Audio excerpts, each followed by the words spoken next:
à tous, je m'appelle Cassandra et je souhaite vous aider à trouver des solutions en matière d'orientation. Et oui, ne vous est-il jamais arrivé de douter de vos orientations professionnelles, de vous lever le matin sans passion et de vous sentir piégé ? #orientation professionnelle éclairée, c'est le podcast qui va vous faire partager le quotidien de personnes aux parcours différents, avec des récits singuliers, passionnants et ouverts à tous. Alors tendez l'oreille, ici c'est Ho.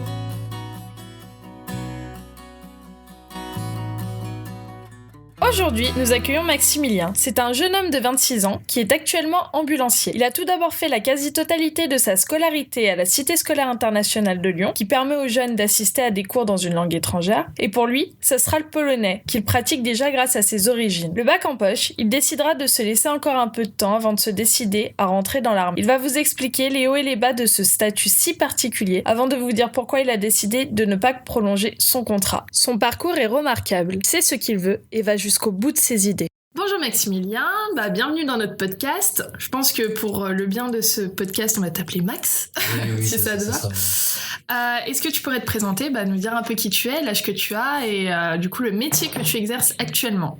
Bien sûr. J'ai 26 ans. Actuellement, je suis ambulancier. Ouais. Donc, peut-être que certains reconnaîtront, je suis le mari d'Emeline, qui a aussi un épisode avec toi. Ouais. Voilà, donc on est juste mariés depuis 6 mois. Ouais. On a d'habiter ensemble. Et puis, voilà, je suis passé par différentes expériences dans ma vie, même si j'ai que 26 ans. Ouais. Et actuellement, je fais un métier qui me plaît. Voilà, je suis à l'hôpital Édouard Herriot. À Lyon. Et je travaille, c'est ça, à Lyon. Je travaille pour les hospices civils de Lyon. Ok. Voilà, dans la fonction publique. Top, merci. Est-ce qu'on peut remonter un peu dans le temps et aller au collège? Alors toi, t'étais quel genre d'élève au collège? Bon, alors j'étais le genre d'élève un peu basique, on va dire, pas plus travailleur que les autres, mais qui n'a pas des mauvaises notes, donc un peu atypique, un peu comme tout le monde. J'ai débuté ma scolarité à la Cité scolaire internationale de Lyon, à Gerland, dans le quartier de Gerland. Ouais.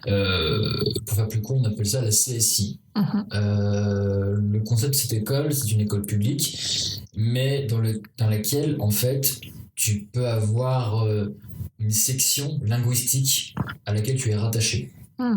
Pour ma part, c'était la section polonaise, puisque ma maman est polonaise, et du coup, elle m'a transmis le savoir culturel et linguistique de la Pologne.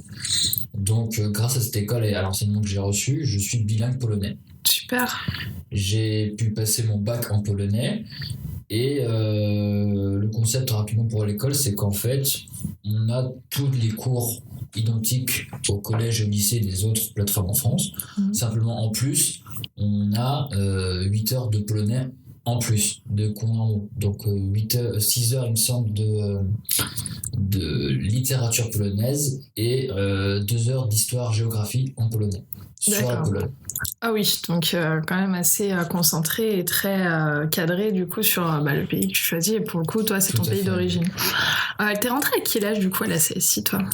Il me semble que c'était en CM1, donc je devais avoir 10 ans ou 11 ans. Ouais. Et on peut pas très bien savoir le niveau d'un jeune de 10-11 ans, souvent en termes de langue, mais vu que ta maman t'avait parlé notamment polonais, t'avais quand même un petit niveau, ou ça se passait comment? J'avais un niveau correct avant d'avoir intégré la CSI. J'allais régulièrement à l'école polonaise de Lyon. D'accord. Donc, ma maman actuellement, à l'époque non, mais actuellement est directrice de cette école polonaise. Et donc c'est simplement des cours qui ont lieu le samedi matin au collège Saint-Marc. Okay. Je ne vais pas me tromper sur l'arrondissement de Lyon, vers Sainte-Foy-les-Lyon. Ouais. Et voilà, donc je fais régulièrement des petits cours le samedi matin. Et comme j'ai de la famille en Pologne, ça me permettait de continuer à pratiquer le polonais, même en France, même si j'ai pas de personne avec qui je pourrais parler quotidiennement de ma vie. Ok, c'est intéressant ça. Du coup, donc tu es dans cette école-là, donc la CSI, et tu vas du coup t'orienter ensuite pour un bac. Alors comment ça se passe pour s'orienter, surtout quand on est dans une section un peu internationale? Comment on voit les choses? Alors, simplement, effectivement, quand on est dans la section internationale, j'ai beaucoup d'amis qui sont dans différentes sections. Il y avait des sections anglaises, des sections allemandes, des sections italiennes, espagnoles, portugaises. Il y avait un seul chinois, malheureusement pour lui, il était tout seul dans sa section. Mais effectivement, ça fait un bon panel culturel. Et pour s'orienter, bon, c'est comme n'importe quelle élève, seulement en plus, on a un avantage, c'est qu'on parle une langue étrangère. En plus. Du coup, moi, j'étais parti dans l'idée, je ne savais pas trop comment m'orienter, mais je me suis dit, dans l'idée, je vais prendre un bac général et ensuite, je verrai s'il y a des études qui s'ouvrent à moi. On m'avait beaucoup expliqué au lycée que le bac S scientifique ouvrait beaucoup plus de portes parce que effectivement il y a des maths, des physiques, de la chimie, beaucoup de choses qui sont beaucoup plus procédurières et cadrées qui font que ça ouvre plus de portes dans les hautes études. J'étais pas bon du tout en physique et ça me plaisait pas du tout. En maths j'avais à peu près la moyenne, mais c'était pas ce qui me comblait de joie, on va dire. Donc j'ai décidé tout simplement par défaut d'aller dans le bac ES, économique et social, puisque le L, littérature, le dernier bac général, était exclusivement réservé pour ceux qui savaient vraiment où s'orienter. Parce que littéraire, il faut avoir une grosse culture générale au niveau livre, au niveau connaissance des auteurs, au niveau connaissance des analyses de texte. Et ça, effectivement, si on n'aime pas... si on n'aime pas lire à la base... C'est compliqué. C'est clair. Donc j'aimais beaucoup tout ce qui était antiquité, histoire et mythologie grecque, et je ne retrouvais pas du tout ces études au niveau bac général. Donc je me suis rapproché de l'ES, économique et social, sans forcément bien accrocher à tout ce qui est économie. Voilà. Donc du coup tu passes ton bac quand même, tout à fait. Même si t'accroches pas vraiment à l'économie, ça se passe comment? Et visiblement ça se passe pas bien parce que, enfin bien, je l'ai eu grâce au polonais, comme je dis, parce que ça apporte beaucoup de points, ça avait un gros coefficient, surtout dans cette école, mais par exemple la matière économique et sociale qui est censée être le summum de cette filière, j'ai pas eu une note exceptionnelle, j'ai reçu en dessous de la moyenne parce que j'aimais vraiment pas cette matière et je voulais pas la réviser. Donc voilà, heureusement grâce au polonais j'ai pu m'en sortir et j'ai mon bac général ES. Super, déjà c'est bien. Donc en attendant, tu passes ton bac, mais en point de vue de l'orientation, t'en pensais quoi à ce moment-là? T'avais déjà des idées de métier, des idées de formation à laquelle tu avais envie de participer? J'avais pas forcément d'idées déjà formées. J'étais toujours dans cette optique de me dire je vais peut-être m'engager à l'armée, puisque mon père a été militaire quelque temps et il me motivait beaucoup pour ce métier. Et moi aussi, quand j'étais plus jeune, j'ai été scout. Scout dans la ville de Lyon. Et j'ai beaucoup apprécié tout ce qui était discipline, tout ce qui était sport, activité, tout ce qui était bivouac, camping, et, randonnée, marche. Je me suis dit là, ça ne me déplairait pas d'être à l'armée. Et voilà, donc je me suis dit pourquoi pas, je vais essayer de voir où est-ce que je peux m'engager. Je voulais pas forcément m'engager en tant que soldat de base parce que j'avais justement un bac. Je me suis dit pourquoi pas tenter une école militaire. Donc je me suis dit, le temps de m'y réfléchir, d'y penser, je vais faire une année de fac. Et on m'avait beaucoup parlé, une personne en particulier m'avait parlé de ça, d'une remise à niveau scientifique. Je ne me rappelle plus du nom du tout. En allant un petit peu chercher, c'était à Lyon 1, ça s'appelle du coup année universitaire préparatoire de remise à niveau scientifique. Ça doit être ça, voilà. Et du coup, c'était une sorte d'année où on reprenait beaucoup tout ce qui était mathématiques, physique, chimie, SVT, et c'était vraiment cadré sur le scientifique justement, pour en quelque sorte remettre à niveau, d'où le nom de la filière, les autres autre filière bac pro ou ESL pour atteindre le niveau scientifique du bac S. Ouais. Mais pourquoi faire finalement cette année de fac plutôt que, je sais pas, aller faire autre chose en attendant de réfléchir et de faire mûrir ton idée, genre comme tu dis, par exemple faire des stages ou des choses comme ça? Je me suis dit que c'était peut-être mieux parce que au moins sur le CV, il y aurait cette année marquée année préparatoire scientifique. Donc même si c'est pas bien stipulé, je me suis dit ça peut toujours être un avantage de dire il a quand même pris le temps de prendre une année pour se remettre à niveau c'est vrai, pour passer au niveau scientifique. Même si j'avais pas d'idée de grandes études longues en tant qu'ingénieur ou quoi. Ok. Donc la fac, ça se passe comment? Ça se passe que pas forcément le mieux au monde, puisque j'étais sur le premier coup assez heureux de pouvoir aller à la fac, et parce que c'est un endroit où on est assez libre en fait. On fait ce qu'on veut, on peut venir au cours ou ne pas y aller, on peut choisir les cours auxquels on accède ou pas.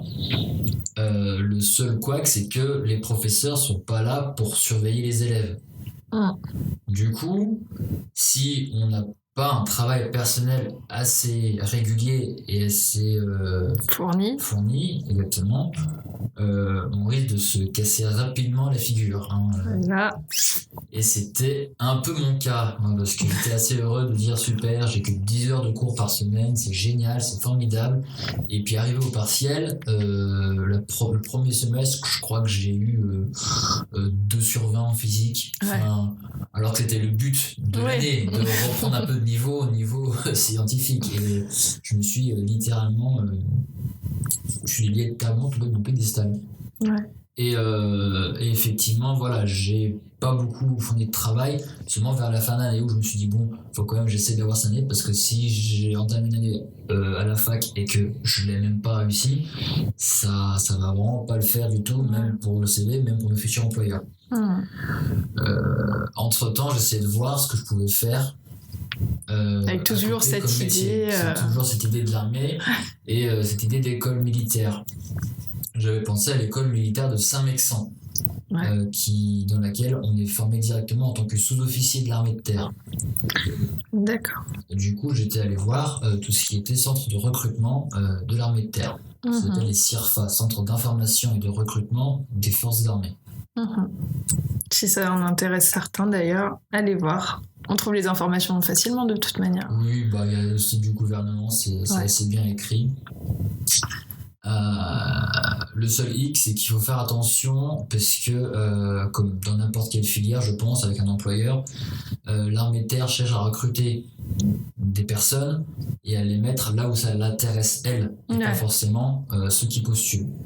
Donc, s'il faut s'engager, c'est une très bonne idée, mais il faut avoir un projet. Ou alors ne pas avoir de projet et y aller sans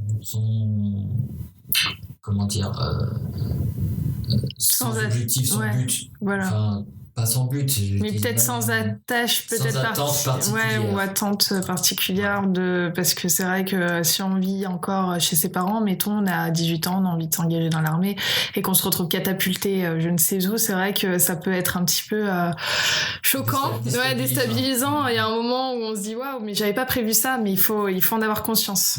Tout à fait. Ça change radicalement de vie. Le fait de s'engager. Du coup, tu t'es engagé? Et je me suis engagé.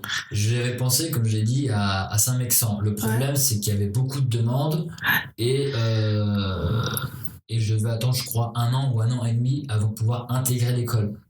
Et quand j'avais fait un an de fac, je me suis dit, mais je pourrais pas tenir encore une année sans rien faire, en fait. Parce que je ne sentais pas du tout avancé, j'avais pas de salaire, j'avais rien, je me sentais pas du tout autonome.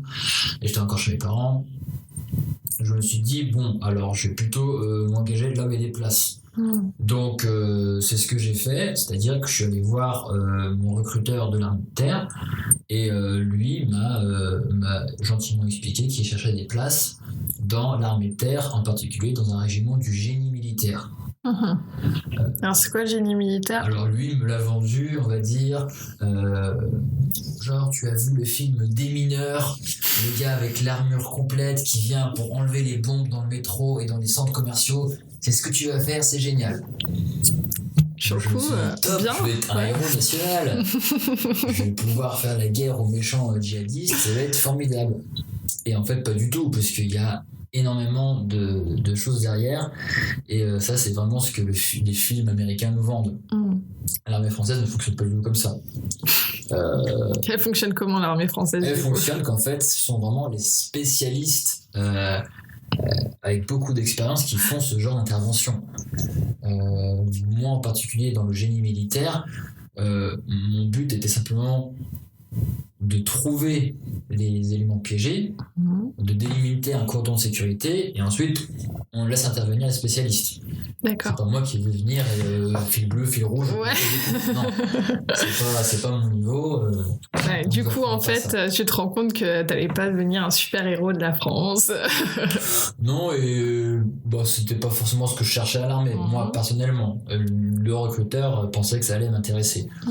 Ce qui s'est passé, c'est qu'en fait, comme je voulais refaire une année en fait de fac, j'ai demandé à ce qu'il y ait le recrutement le plus proche. Et effectivement, il m'a sorti un contrat dans lequel j'étais recruté dans les 3 mois qui suivaient. Ah oui. Donc c'était assez rapide. Donc j'avais fini mon année en juillet, je crois, et octobre j'étais engagé. Ah oui. Donc, voilà. Donc bien. Très rapide. Et voilà, donc j'ai commencé le 2 octobre 2012, je crois, mon engagement à l'armée de terre, et j'ai signé un contrat de 5 ans. De toute façon, pas le choix, c'est 5 ans ou rien. Il y a différents contrats. Ah, c'est intéressant. C'est ça qui est intéressant. Alors, attention à ceux qui vont choisir les contrats. Le contrat part sur le principe qu'on s'engage pour le nombre d'années qui est stipulé sur le contrat. Impossibilité de rompre le contrat. C'est pas un CDD ou un CDI où on se dit on fait une démission à l'amiable, rupture conventionnelle, non, ça n'existe pas. C'est un contrat de telle date à telle date, point. Donc tout est stipulé dans le contrat, mais voilà, il faut se dire qu'il y a beaucoup de personnes qui peuvent partir, donc rompre un contrat, mais ce sont des déserteurs ensuite. Ouais. Ce qu'on appelle un déserteur. Donc un déserteur, c'est celui qui va rompre le contrat de force et qui va partir du régiment et ne plus revenir. Et qu'est-ce qui lui arrive à lui? Il y a de grosses conséquences derrière. Les conséquences sont principalement suivantes, c'est qu'on est déjà en liste noire de la fonction publique. Donc tout ce qui est métier de l'hôpital, métier de l'éducation nationale, métier dans un gouvernement politique, tous ces genres de métiers qui sont rattachés à l'État, c'est mort parce qu'on est marqué en liste noire. C'est déjà stipulé sur le cahier des charges de toutes les informations du gouvernement. Cette personne est déserteur, on ne peut pas lui faire confiance au niveau d'un contrat. Donc pour toute la vie, hein, c'est pas... Pour toute la vie, oui, c'est déserteur. Casse un contrat, c'est fini. Ensuite, il y a d'autres conséquences, c'est qu'il y a des risques d'aller au tribunal. Tout dépend de comment la rupture s'est faite. Si c'est fait sur la violence avec un cadre, si c'est fait avec une bagarre avec des collègues, si c'est fait sur simplement une disparition ou s'il y a derrière d'autres problèmes.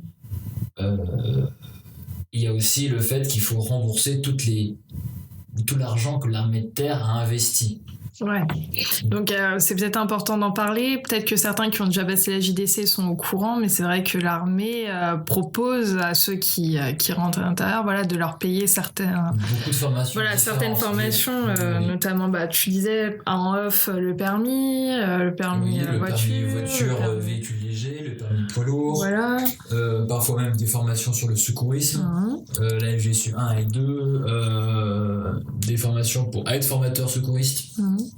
Des formations sur les armes, des formations sur la gestion d'une équipe, etc. La formation moi particulièrement, sur tout ce qui est mines, grenades, explosifs. Et tout ça, si on est déserteur, si on casse un contrat, il va falloir le rembourser. Et ça coûte très cher. Pour information, il me semble, je ne veux pas dire de bêtises, mais il me semble qu'un permis de poids lourd, c'est environ 3 000 €. Ouais. Donc si on n'a pas de quoi payer, attention à ne pas déserter. Ça c'est sûr. Voilà. Après c'est chacun pour soi, là, pour le coup. Pour sans son âme et conscience. Au contrat, il y a différents types de contrats. C'est pas 5 ans. Juste. Quand moi je m'étais engagé, c'était un engagement soit sur 3 ans de contrat, soit 5 ans, soit 10 ans. Ah oui. Depuis, ça a évolué. Ah ouais. Il y a différentes possibilités. Je crois qu'on peut faire un contrat de 1 an, on peut faire différents contrats. Je peux pas dire, je ne me suis pas renseigné depuis.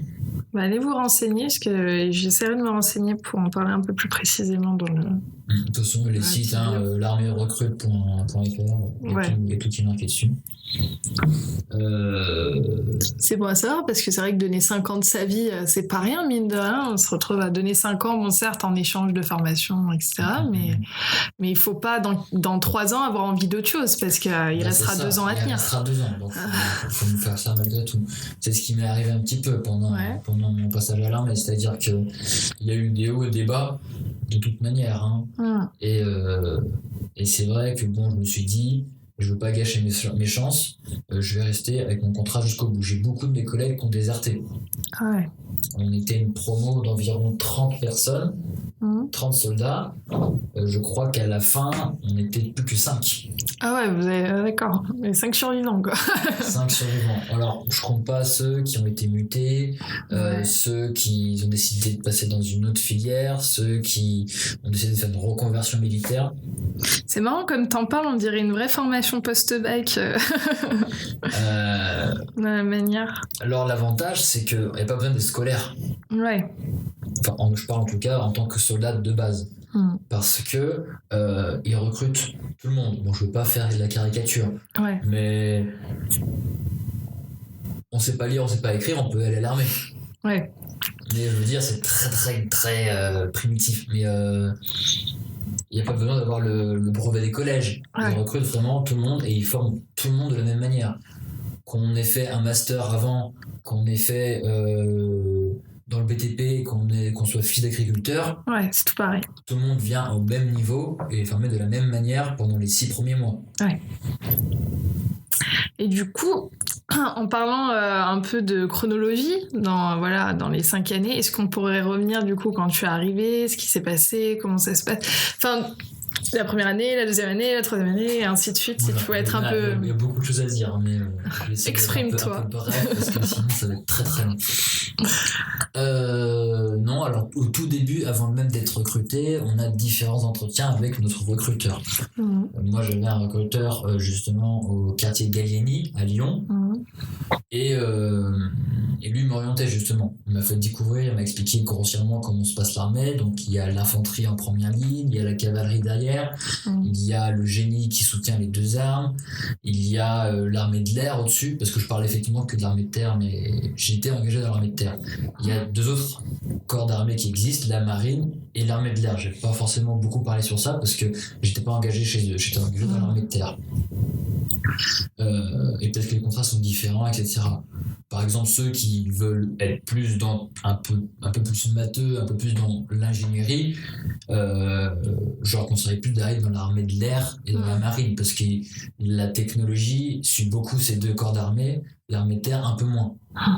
Ça semble un peu logique quand tu le dis.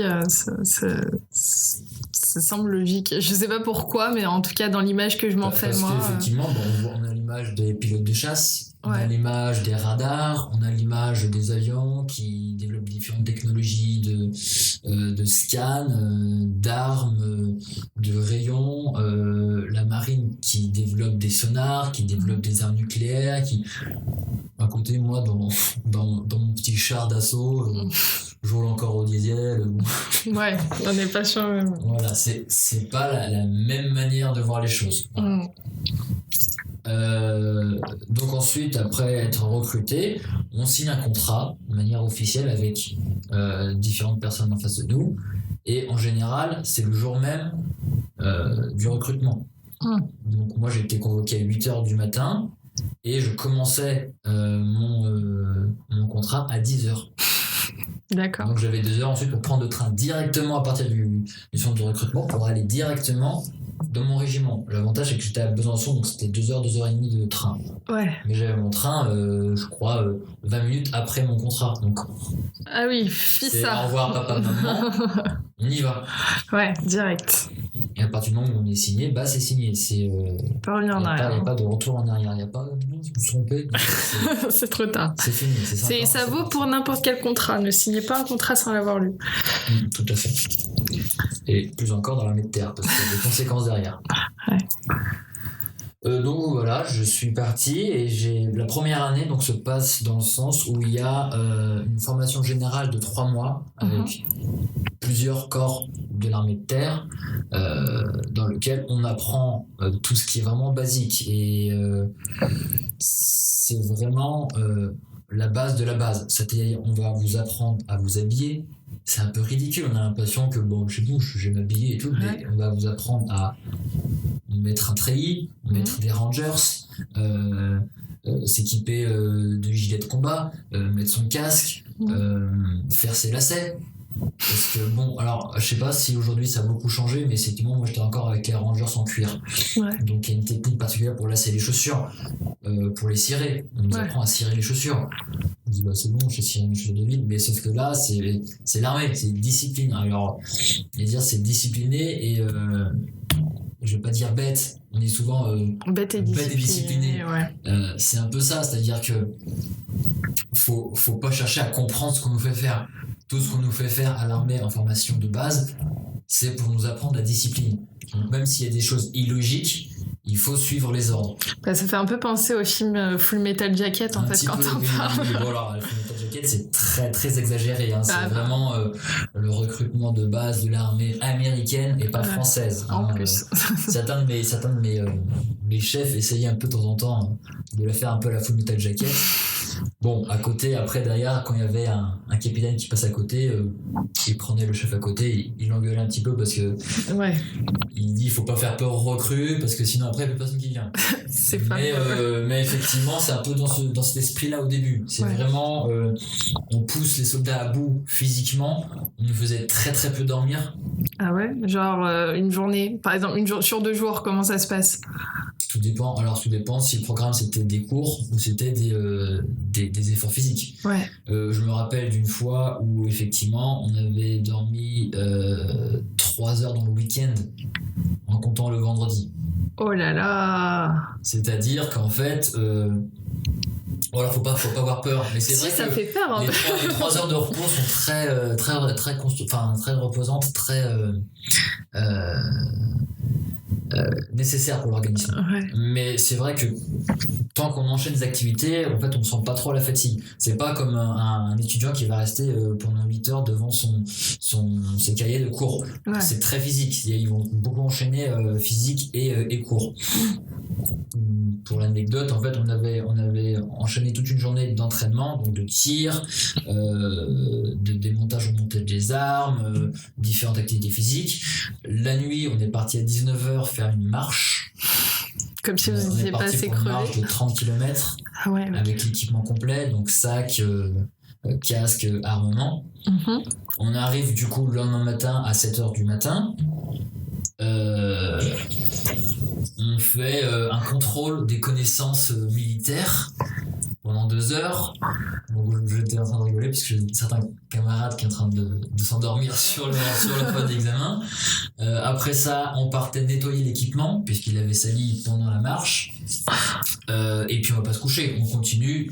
Mais sur une journée. Les différentes formations. Donc on reprend tout ce qui est sport, footing, entraînement avec les armements, formation de combat, etc. Le soir, on arrive, on part sur une petite marche, on a eu peur, c'était 30 km, ça va, c'était juste 5 km, mais on se pose ensuite pour faire une surveillance de zone. Donc on creuse un trou de combat, on se pose à l'intérieur, on devait se relever dans une équipe de 3 pour surveiller la zone si l'ennemi arrivait. Bon, bien sûr, c'est un ennemi fictif. Et on attend, et on doit surveiller la zone, sachant qu'il n'y a personne qui va venir parce qu'on est en France, dans un camp militaire, donc logiquement il n'y a personne. Mais les cadres, eux, qui ont pu se reposer et se relèvent, ils passent à côté, ils font semblant qu'il y a des ennemis pour qu'on soit vraiment attentifs. C'est à ce moment-là qu'on a pu dormir 3 heures. Merveilleux. Avec des relèves et différentes gardes. Et c'est très reposant. Hein. On cherche pas à se dire je suis dans un duvet avec un treillis transpirant, c'est pas grave, on dort. Ouais, je pense, à bout d'un moment, t'es crevé. D'accord, ouais, donc c'est quand même assez physique. Ouais. C'est très physique, mais je pense que le physique suit. Le physique suit et s'adapte. Ouais. C'est pas parce qu'on n'est pas physique de base qu'on ne peut pas espérer passer à l'armée. D'accord. Le but de la section militaire, c'est que tout le monde arrive au bout de la formation. Et pas qu'il y en a qui se cassent en route. Ok. C'est vraiment très discipline et esprit de groupe, esprit d'équipe. Super, ça c'est bien de le savoir. Du coup, donc la première année, tu enchaînes des formation exercices. Pour 3 mois de formation générale et ensuite 3 mois de formation spécialité. Donc moi j'étais dans le génie, donc tout ce qui était déminage, tout ce qui était minage, on connaît les différentes mines que l'armée française peut poser. Actuellement on ne peut pas poser de mines antipersonnelles. Il y a des traités, enfin ça on apprend tout ça, les traités internationaux, les traités qui ont été signés après la Seconde Guerre mondiale. On peut utiliser que des mines anti-chars, donc pour les véhicules, pas pour les personnels. Différentes choses qu'on apprend, le maniement des armes, donc on apprend ce qui est basique. Quand j'y étais, j'ai appris le fonctionnement du FAMAS, le démontage, le remontage, le fonctionnement du FAMAS. Aujourd'hui, je crois que l'armée de terre utilise les HK409, qui sont des fusils allemands. Il n'y a plus de fusils français. D'accord. À titre informatif, ça peut toujours servir. Voilà. La première année se passe, donc on fait différents entraînements. Quand on est à la caserne, on fait régulièrement du sport, on fait des rassemblements. Je rappelle juste pour quand on nous forme général, je vais dire un truc qui paraît idiot, mais on nous apprend à marcher. Tu m'intéresses. Vas-y, explique-moi comment on peut t'apprendre à marcher, sachant que c'est quelque chose que tu as acquis quand même il y a pas mal de temps. Effectivement, quand on dit aux personnes apprendre à marcher, c'est pas marcher de manière individuelle. D'accord. C'est marcher en groupe. Les défilés militaires, le 14 juillet, c'est pas intuitif comme marche. Ça, c'est sûr. Marcher tous au pas, sur plusieurs rangs ensemble, avec un carré de 40 personnes, c'est jamais évident parce qu'il y a un rythme à avoir, il y a un rythme à suivre, et on apprenait ça justement. Et pour la discipline, faut pas s'étonner, ils font marcher des heures et des heures. Sans rigoler, c'est pas allez, je fais 5 minutes de marche, on appelait ça de l'ordre serré, OS. Ouais. Et c'est pas juste marcher pour marcher, c'est vraiment on marche continuellement pendant plusieurs heures pour forcer la discipline et à ce que les soldats obéissent aux ordres. D'accord. C'est dingue. Moi j'aimais bien ça. T'aimais bien ? Bah tu vois, après... Donc on ne faisait pas cravacher physiquement. C'était bien de marcher finalement. C'est ça. Bon, deuxième année, troisième année. Troisième année, continuellement des formations, différentes formations, par exemple le permis que j'ai passé. Super. J'ai passé différentes formations sur les armes, j'ai appris à manier la 12-7, donc c'est la grosse mitrailleuse qu'on voit souvent dans les films américains.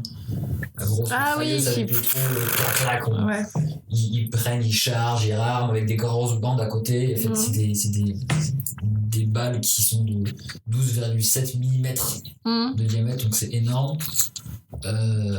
Et voilà, donc formation pour démontage, remontage, etc. Mais ces formations-là, tu peux les choisir ou on te les impose ? Ça se passe comment ? Tout dépend de comment ça se passe dans la section. Ah oui. En général, c'est par rapport à la fonction dans laquelle tu es. Donc, moi, j'étais passé radiotireur. Radiotireur, c'est celui qui est en général au sommet du véhicule avec le poste radio et la grosse mitrailleuse. En général, il bouge beaucoup moins. Et c'est celui qui s'occupe de gérer le contact avec le chef, avec les autres véhicules, avec les autres groupes, et qui a la grosse mitrailleuse à proximité pour attaquer les autres véhicules. Alors que l'autre équipe, en général, le reste de mon groupe est à l'intérieur du véhicule et attend d'intervenir à pied si besoin. Voilà. Donc tout dépend de la formation. J'ai d'autres équipiers qui ont eu les mêmes formations que moi, mais c'était pas au poste. Tout dépend après comment ça se passe avec le chef de section, avec l'officier, le sous-officier, et en fonction des besoins, de la volonté des personnes, etc. D'accord. Du coup, est-ce que ça change beaucoup entre ta première et ta cinquième année ? Quels sont les changements flagrants que tu as pu voir ? Les changements flagrants, c'est à partir du moment où on part en mission.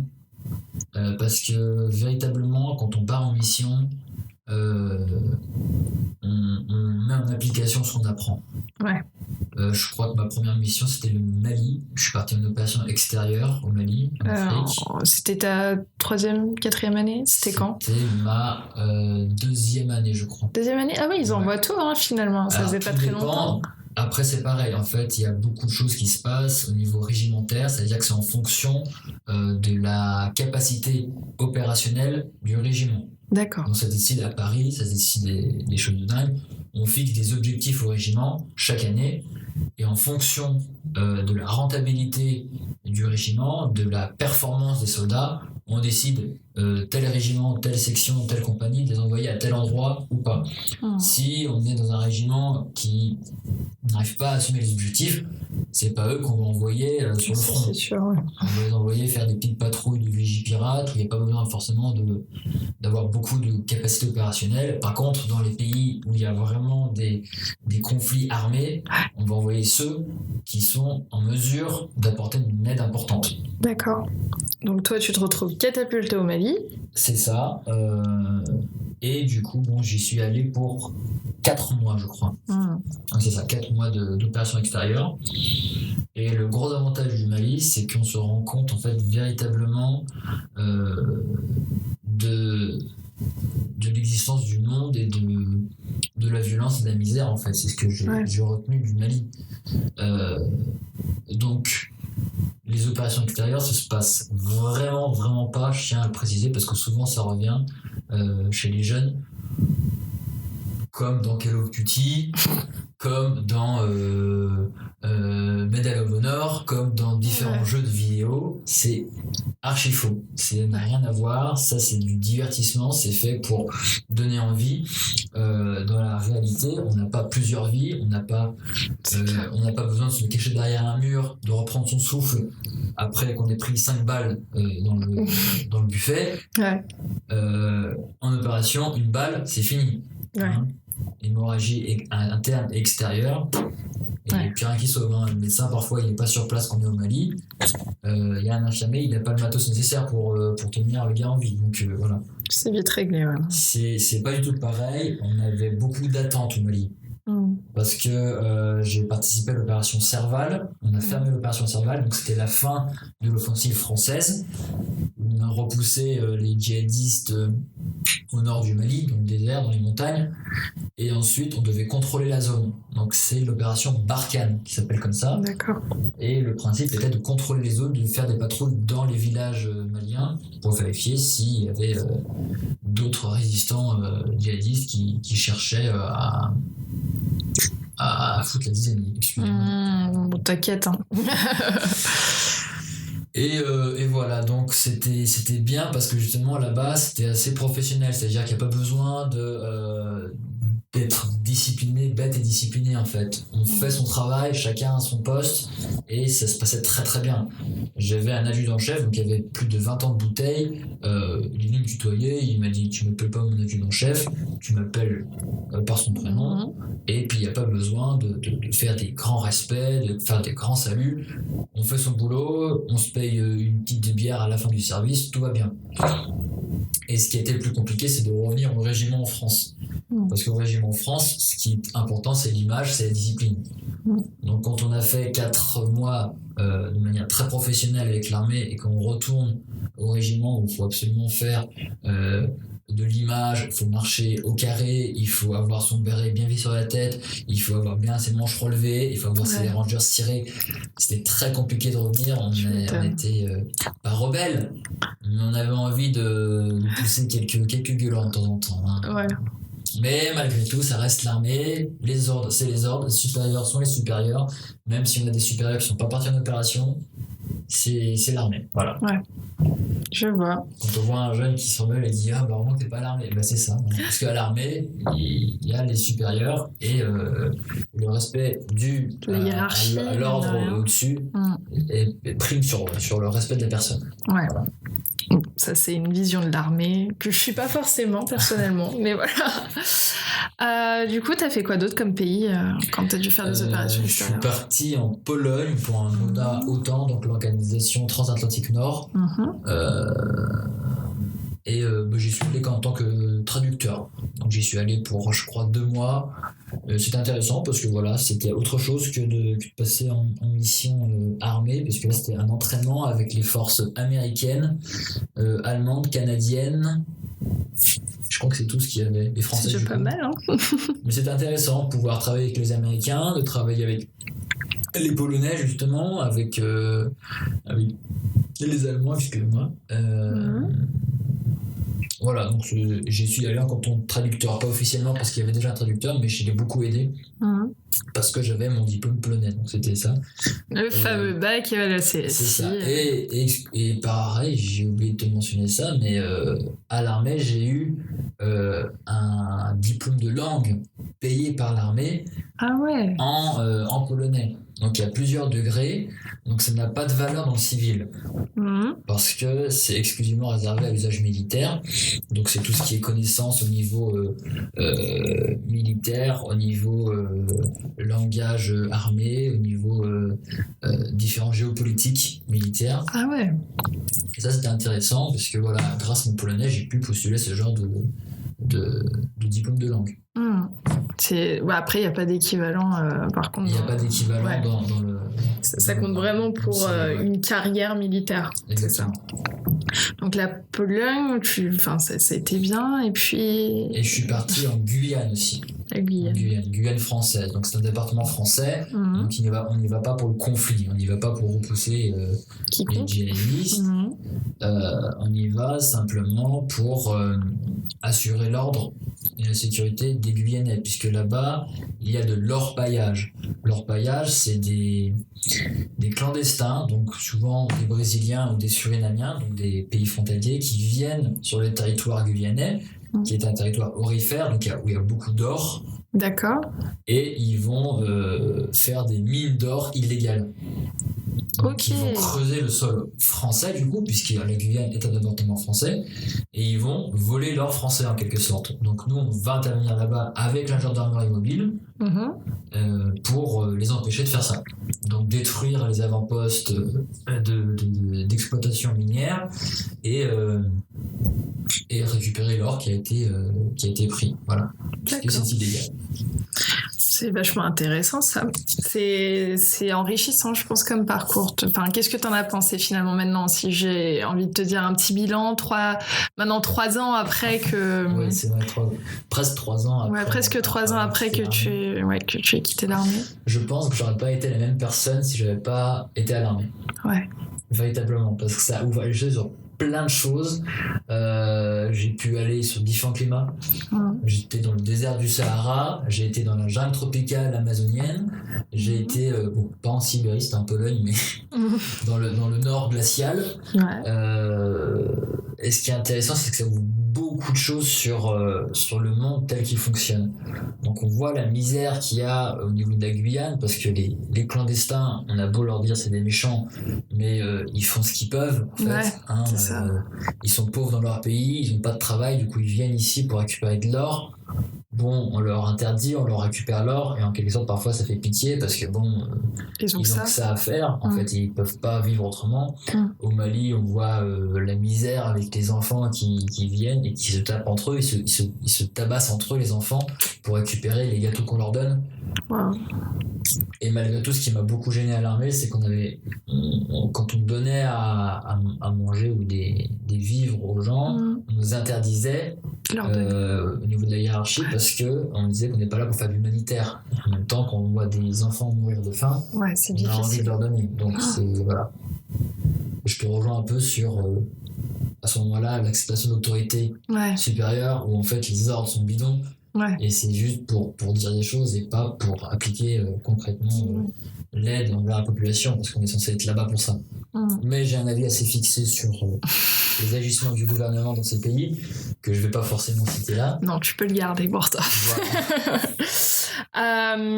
Quand même, ça a l'air plutôt génial en fait, l'armée là, comme tu le dépeins. Pourquoi t'as pas continué? Pourquoi j'ai pas continué? Telle est la question. La réponse est simple, c'est qu'au fur et à mesure des années, moi je me voyais pas du tout avoir une vie de famille avec ce mode de vie. Parce que on part régulièrement en terrain, en entraînement, en mission. Une mission d'entraînement simple, c'est environ 2 semaines.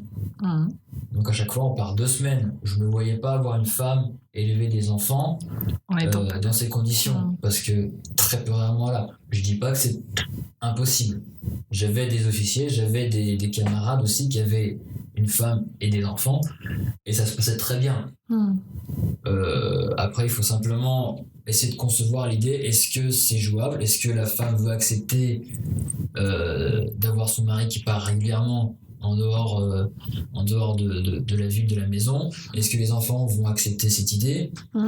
C'est quelque chose que je pense, moi, j'ai fait ça tant que j'étais jeune, tant que j'avais soif d'aventure en quelque sorte, et soif de pays, de voyage. Et après, j'ai décidé d'arrêter parce que j'avais vraiment envie d'avoir une vie de famille. Et avec tout ce genre de principes qui bougent dans tous les sens, de voyage, d'exercice, de manœuvre, c'était compliqué. Voilà. Et puis principalement ensuite parce que je ne me voyais vraiment pas évoluer dans le milieu où j'étais. On peut très facilement et très rapidement évoluer dans l'armée. C'est beaucoup plus que dans une entreprise privée, puisque moi j'étais parti en tant que soldat de base, donc en fait seconde classe. Rapidement j'ai eu mon grade de première classe. C'est pas un grade, c'est une distinction, mais rapidement en fait on nous dit que voilà, première classe, un bon soldat qui respecte bien les ordres, qui suit bien ce qu'on lui dit de faire. J'ai été formé en tant que chef d'équipe, je suis passé caporal. Ah ouais. Donc c'est déjà quelqu'un qui peut gérer une équipe, au moins 3 personnes. Et j'ai fini ma carrière en tant que caporal chef dans l'armée, du coup, et là je pouvais être capable de mener un groupe de 7 personnes. Bon, j'étais pas à ce poste-là parce qu'il y a d'autres postes, et en général on met plus des sous-officiers et des sergents à ce poste, ou des caporaux-chefs qui sont assez anciens dans le métier, donc au moins 10 ans d'ancienneté et d'expérience pour pouvoir bien gérer une équipe. Et la chance que j'ai eue, c'est qu'à la fin de l'armée, du coup, les 6 derniers mois, je suis allé dans le centre de communication du régiment. Donc j'y suis allé pour 6 mois, et c'était vraiment tout ce qui concernait les événements du régiment. Ils organisaient régulièrement des marathons avec le régiment, des événements pour les blessés de guerre, des journées de recrutement et de publicité de l'armée de terre. Et j'étais là-bas en tant que adjoint du communicant, en fait, de l'officier de communication. Donc on sortait régulièrement aussi le magazine du régiment, etc. C'était intéressant parce que ça donne une autre vision de l'armée, en fait. J'ai été 5 mois et demi dans le combat, dans le conflit, dans tout ce qui est contact et guerre de front. Et puis les 6 derniers mois, je suis passé sur vraiment la communication de l'armée de terre. Donc c'est vraiment autre chose. Il y a énormément de métiers dans l'armée de terre. Chacun peut trouver son compte. D'accord. Il y a vraiment plein de choses différentes. Voilà. Et je me demandais un truc là, si mettons il y a un de nos auditeurs là qui a envie de s'engager demain dans l'armée, quel serait peut-être ton conseil pour lui là, pourquoi il devrait y aller et dans quel cas il devrait peut-être pas y aller, tu vois. Le conseil par rapport à l'armée, je dirais que déjà il y a des stages qui existent au niveau de l'armée de terre. Il y a des centres de recrutement qui organisent des stages, des préparations militaires, on appelle ça. Et ils partent pour 2 semaines ou 3 semaines, je crois, avec une équipe de militaires, et ils font des activités comme n'importe quel militaire. Ils font du combat, ils font du sport, ils font des parcours dans la boue et tout, donc un peu mythique, quoi. Enfin voilà, de l'armée. Et je pense que ça c'est très important pour ceux qui veulent s'engager dans l'armée, pour se rendre compte est-ce qu'ils sont faits pour avoir la possibilité d'obéir aux ordres. Parce que c'est dommage de partir sur un contrat de 3 ans ou 5 ans et au bout de 2 mois de se dire mais en fait je déteste la manière dont ils me donnent les ordres et j'ai envie de me barrer. Faut mieux savoir ça avant plutôt que d'avoir signé un contrat de 5 ans et de se dire au bout de 2 mois je suis pas fait pour ça. C'est un bon conseil. Il y a différents stages qui se passent comme ça. Après il faut vraiment sortir de l'idée que l'armée c'est comme dans les films, c'est comme dans les jeux vidéo. Il y a absolument rien à voir. c'est vraiment un travail d'équipe et souvent les jeux vidéo essaient de montrer cette idée de force spéciale en fait. Ouais. Les gars qui y vont comme ça avec les flingues à foncer dans les bâtiments, à charger, etc. C'est souvent en fait ceux qui veulent faire les forces spéciales. Alors je dis pas que c'est impossible, mais c'est très très péchu quoi. Hein. C'est des niveaux physiques très très costauds. Il y a des profils très particuliers qu'ils recherchent parce qu'ils recherchent pas forcément le meilleur dans tout. Ils cherchent la personne qui complétera au mieux l'équipe de la force spéciale qu'ils veulent. Et si on veut faire des trucs de libération d'otages, faut aller là-bas. Par contre, c'est très très très dangereux.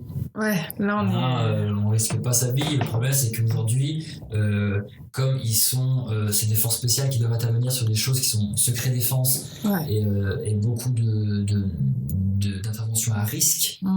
On parle pas c'est pas médiatisé. Donc quand on a un force spéciale, un soldat de la force spéciale qui meurt, on n'en parle pas. Ah ouais. On a eu des militaires qui sont morts récemment, 10 militaires qui sont morts en opération. On en parle parce que c'est des soldats de la régulière, de l'armée de terre régulière. Les forces spéciales, il y en a souvent qui meurent, on n'en parle pas.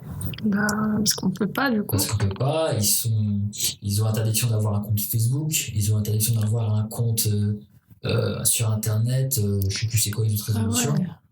Parce qu'en fait, on peut remonter leurs traces grâce à leur compte internet. Donc soit ils ont l'interdiction d'en avoir, soit ils peuvent en avoir un, mais tout doit être caché. Leur nom, leur visage, toutes ces informations qui pourraient permettre de remonter jusqu'à eux. D'accord. Et jusque du coup aux autres sphères du gouvernement, etc. Ah ouais, donc oui, ça fait pas rire. Non, il y en a qui adorent leur métier et qui veulent faire ça, mais faut pas se dire que faut pas y aller en se disant je vais être le héros national. Non, on va faire une connerie, une bêtise, personne ne saura. On va faire un acte héroïque, personne ne saura non plus. On va mourir, personne ne saura non plus. Ouais, c'est un peu quand même un métier, il n'y a pas vraiment de reconnaissance. Là, je te parle véritablement des forces spéciales. Ouais, là, je sais que c'est par rapport aux forces spéciales, c'est particulier. Il y a moins de trucs héroïques, c'est vraiment très stratégique. Hein.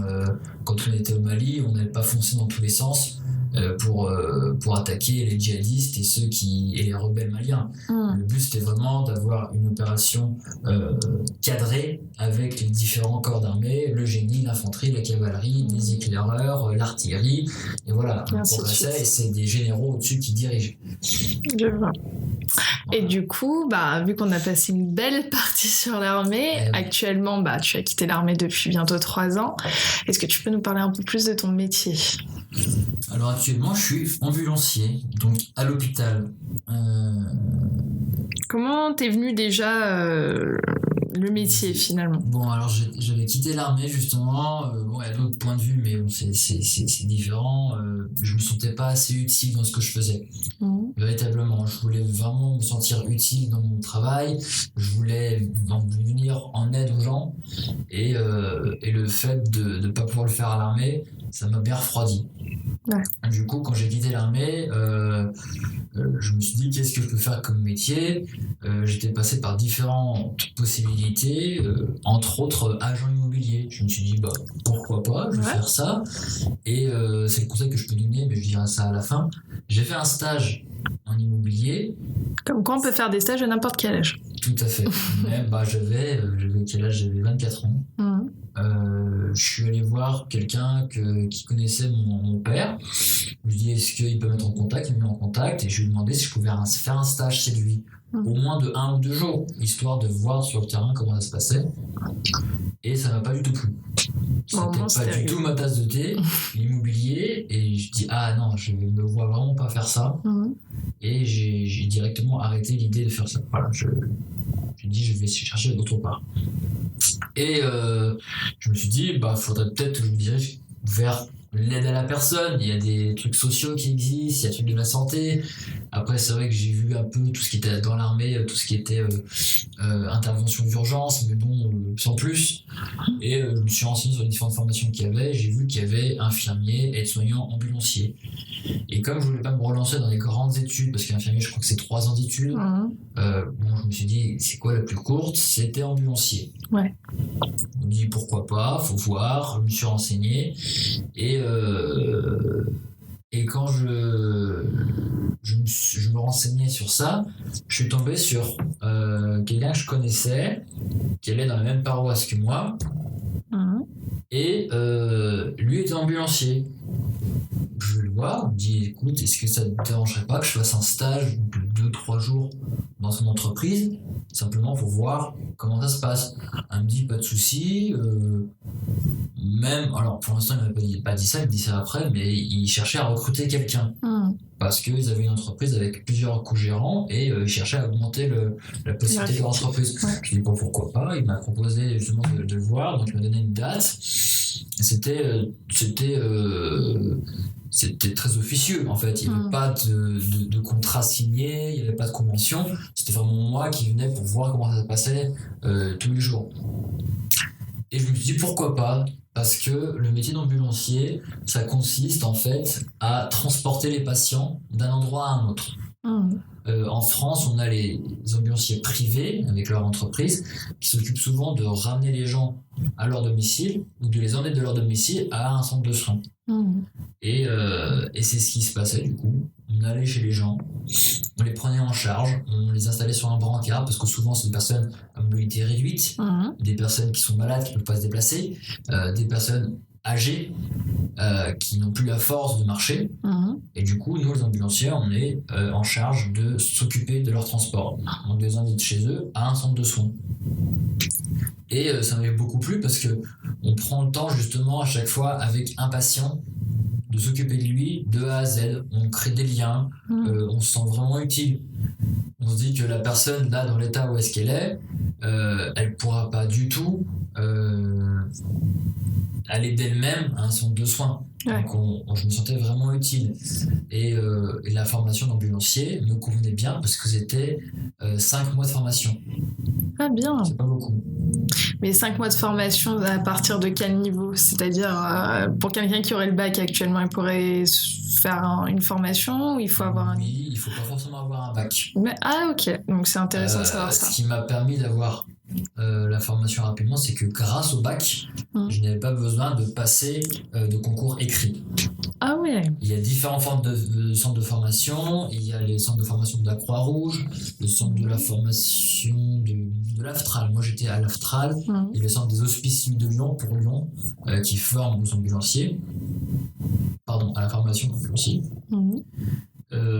Et moi j'étais à l'Aftral, donc c'est un grand centre de formation pour tout ce qui est métier de la route, donc camion, installation de grues pour les chantiers. Et il y avait un institut de formation ambulancier, un IFA on appelle ça, institut de formation ambulancier. Et je m'étais renseigné pour savoir quelle formation, quand est-ce qu'elle commençait. J'avais fini l'armée en octobre, 5 ans pile poil après 2012, donc 2017. Et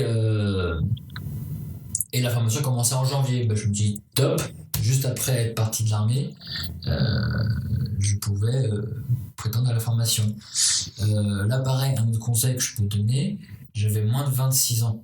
Ouais. Il y a énormément d'aides, enfin il y a 2 ans quand j'ai fait ça, par rapport à la région, par rapport à Pôle emploi. Ouais. Pour la formation. La formation coûte cher. D'accord. C'est 5 mois de formation, mais c'est environ 5 000 €. Ouais, donc il faut les sortir. L'avantage que j'avais, c'est que j'avais fini mon contrat à l'armée, donc il y avait la fiche de l'employeur, j'étais à Pôle emploi et j'avais moins de 26 ans. La région m'a entièrement financé ma formation. Super. De A à Z. Ouais.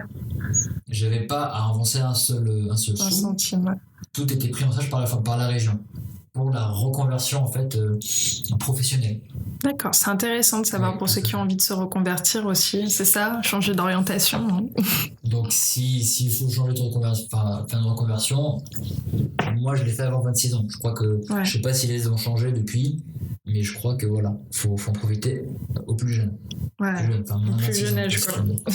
Oui. À 35 ans c'est compliqué. Après il y a d'autres fonds qui existent, les fonds GESIF au niveau professionnel, il y a les points qu'on accumule au niveau de sa carrière pour ensuite pouvoir changer. Mais ça je peux faire on maîtrise pas. Je connais pas. Ouais. Et puis nous on se concentre avant tout sur on va dire les métiers qu'on va faire juste après une sortie de diplôme. Voilà. Tu as l'air d'adorer ton métier. J'aime beaucoup. Ouais, t'aimes beaucoup et ça se passe bien. Et puis, je ne saurais pas quoi te demander. Enfin, quelle autre question te poser là? Ce qui est important à savoir dans le métier d'ambulancier, c'est qu'il y a deux aspects en fait au niveau professionnel, du transport sanitaire. On appelle ça le transport sanitaire. Ouais. Il y a les ambulanciers privés et les ambulanciers publics. Ouais. Si on veut être les super ambulanciers qui sauvent les vies, il faut aller au SAMU. Le SAMU, eux, font des interventions sur les cas vraiment critiques, sur les accidents de la route, sur les gros accidents à domicile, sur les arrêts cardiaques, sur les intoxications, sur les grosses prises en charge. Et ils travaillent beaucoup avec les pompiers. Et c'est eux qui interviennent sur les cas vraiment critiques. D'accord.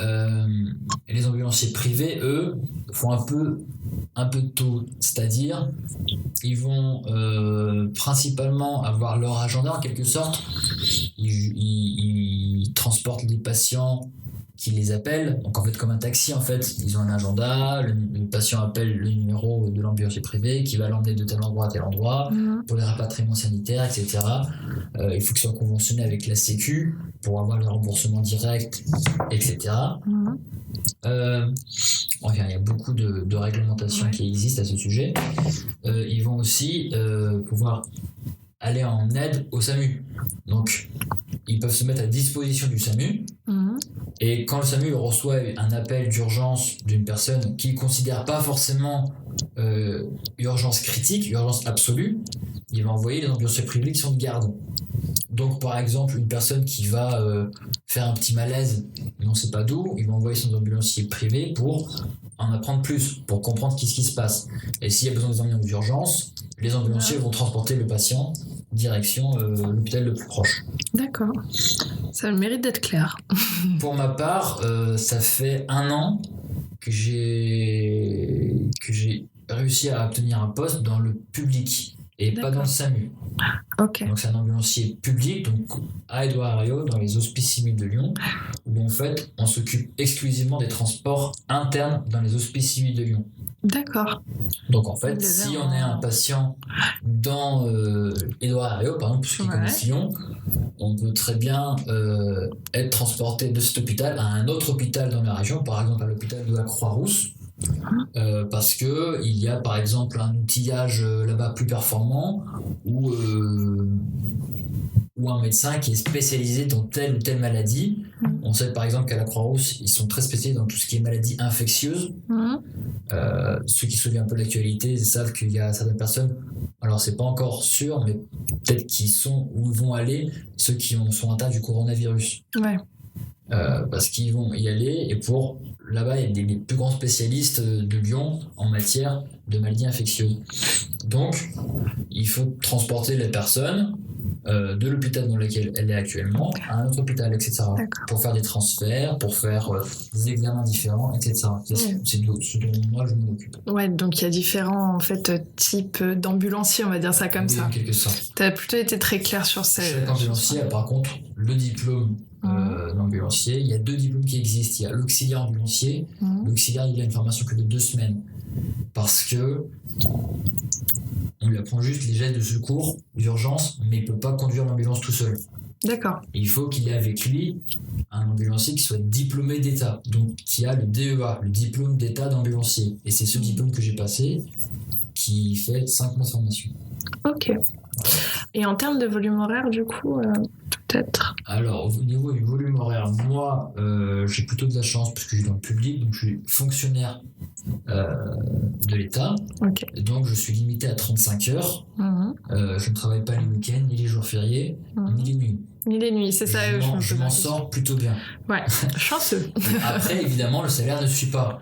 Je suis payé au SMIC. Ouais.